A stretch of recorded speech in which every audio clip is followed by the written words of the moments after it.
Медицина қызметкерлерінің үй-жай үшін субсидия алу тәртібі қандай? Бұл тәртіп 2026 жыл 25 март күні додалауға қойылған болып, 9 апрель күніне шейін додалау давам етеді.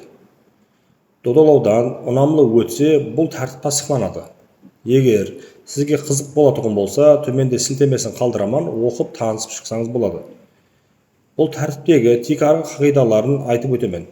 Яғни, қазіргі уақытта мемлекеттік медицина шөлкемінде істеп атырған, hamda ең кемі 15 жылдық іс стажына ие болған медицина hamda фармацевтика қызметкерлеріне субсидия беріледі.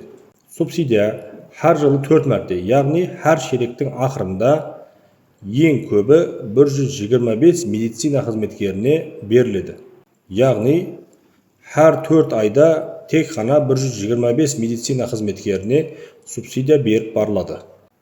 Бұнда сіздің сол 125 қызметкердің қатарында болуыңыз рандом программасы арқылы анықталады. Яғни сіздің ипотека үшін субсидия алуыңыз Инстаграмда, гиф конкурста сауға ұтып алғандай қылып анықталады.